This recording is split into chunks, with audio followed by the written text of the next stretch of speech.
Alright, so this is going to be the last video in the differentiation series, and we're going to be looking at the rates of change. And the way we're going to solve these questions is by using the chain rule. So put simply, if we have something like dv by dx, I can say it's something like dv by dt multiplied by dt by dx, because I can think of it like a fraction and these will cancel out, leaving me with dv by dx. So it's a way of linking two or more variables together. And so therefore, this is how we're going to work out all the questions using the chain rule. Right, before we even started, there's a couple of key points that you should be aware of, or key words that you should be aware of when reading these questions. So first things first, if you see the word increasing, it means something is positive, some value is positive. It could be the volume being positive, it could be the rate of the volume increasing being positive, but whenever you see the word increasing, just think of positive.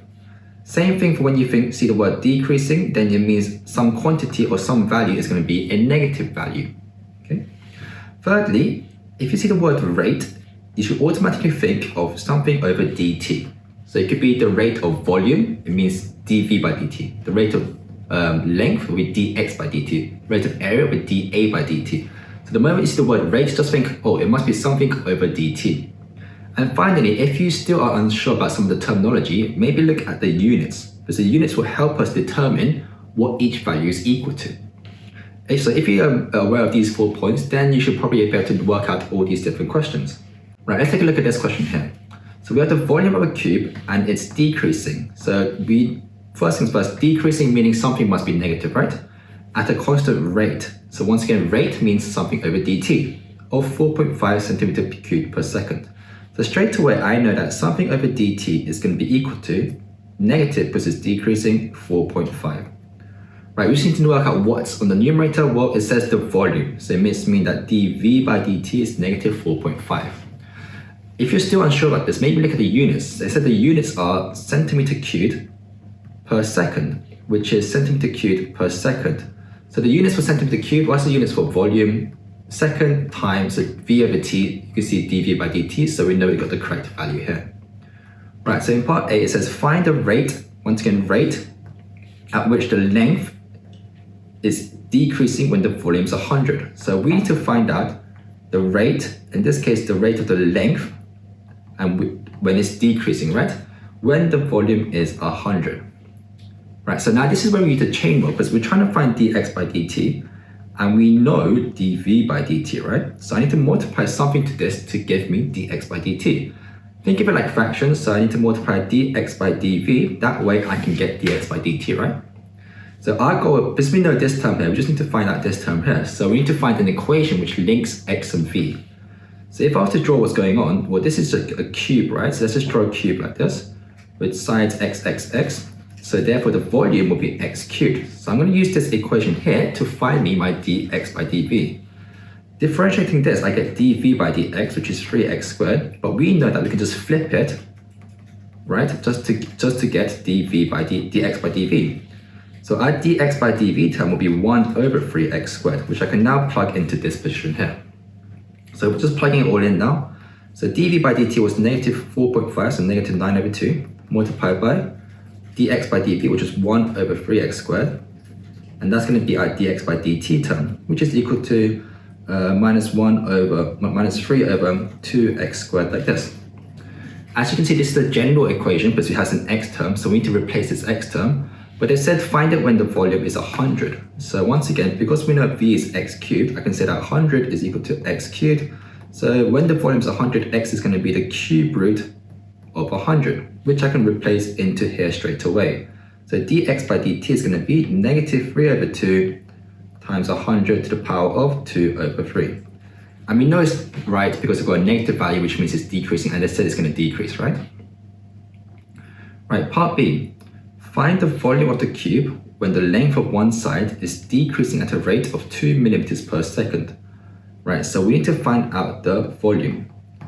And they said when the rate of one side, so that's dx by dt, is decreasing, meaning it's negative. Now you need to be careful there, but as you can see, the unit is millimeters per second. And all this time we've been using centimeters and centimeters here, right? So we need to convert it into centimeters. So it's going to be negative 0.2 like this. And we still know that dv by dt is negative 4.5 from earlier. So we just have to try and find v, basically, okay? And so we know once again that v is equal to x cubed, so we know that dv by dx is equal to 3x squared. So we know this point, right? So I can use a chain rule and say, well, dv by dx is equal to dv by dt, which we know, multiplied by dt by dx. So I can say dv by dt, which is minus 4.5, multiplied by dt by dx. Here is dx by dt, so I just have to flip it around, right? So it's going to be negative 5.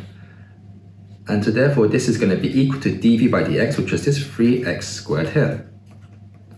Now it's just a matter of simplifying, so we get 3x squared is equal to 45 over 2, x squared is equal to 15 over 2, x is the square root of 15 over 2. So they ask us to find the volume. Once again, we know volume is equal to x cubed, so I can plug this into here. So therefore, volume is equal to 15 over 2 to the power of 3 over 2 centimeter cubed, like so. So as long as you know what value is what, and you can use a chain rule to find specific values, then you can just about find anything they are asking you to find. Right, let's just look at one final question. So we have an inverted conical funnel is full of salt. The salt is allowed to leave by a small hole in the vertex. It leaves at a constant rate of 6 centimeter cubed per second. So let's just draw it up first. It's a cone, like this. And it's got a hole in it, and sand's leaving, okay? And they said that something is 6 centimeters cubed, so it's gonna be dv by dt. And because it's leaving, right, it's gonna be negative 6, okay? Centimeter cubed per second. Given that the angle of the cone between the slanting edge and the vertical is 30 degrees, so that means that if I was to draw a vertical line, this angle here would be 30 degrees. Show that the volume of the salt is 1 over 9 pi h cubed, okay? So let's just call this height the height, and let's just call this here the radius of the circle. So for a cone, we know that the volume equation for a cone is v is equal to 1 over 3 pi r squared h, like this. And so what we need to know is we need to basically make this equation here. Right, first things first, when we're doing this rate of change, when we differentiate it, we can only differentiate terms which have one variable. So if I was to differentiate this straight away, dv by dr, well, there's actually two variables, right? This r term and this h term. So in this case, I'm gonna have to use the product rule. It's very important that you understand this, okay? So rather than doing this, what I'm gonna do is just change it in or substitute one of the variables in. And we can do that by looking at this cone here. So if I was to just draw the cone like this again, just half the cone, then this will be r, this will be h, and this will be 30 degrees. And so I can use, imagining this is a right angle triangle, I can say that, well, r over h is actually equal to tan 30.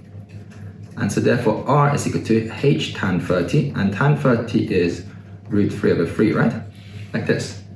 So I can plug this in to this equation here. And so therefore I get v is equal to 1 over 3 pi root 3 over 3 h squared times h. This is going to be 1 over 3 pi, this is going to be 3 over 9 h squared times h. Cancel, so we get pi over 9 h squared like this, and that's what they wanted in here, h cubed, sorry.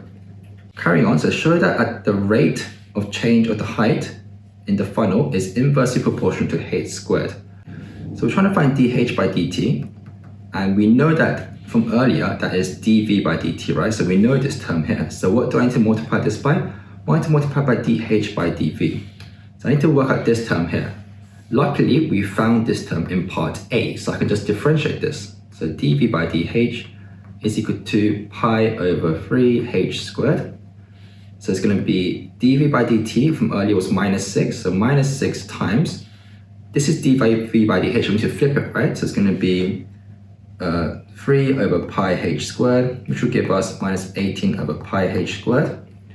And 18 and pi are constants, right? So I can say that dh by dt is proportional to minus 1 over h squared, meaning that dh by dt is inversely proportional to h squared, and that's what they wanted us to find earlier. So that's it about for differentiation. As you can see, as long as you know what terms you have and you can use the chain rule properly, then you can just about solve all these different types of rates of change questions. We're going to go through some more difficult differentiation equations later on in a longer video where we look at all different types of techniques and just more exam questions. But before that, if you guys have any questions, just leave a comment below and they will try and get back to you as soon as possible.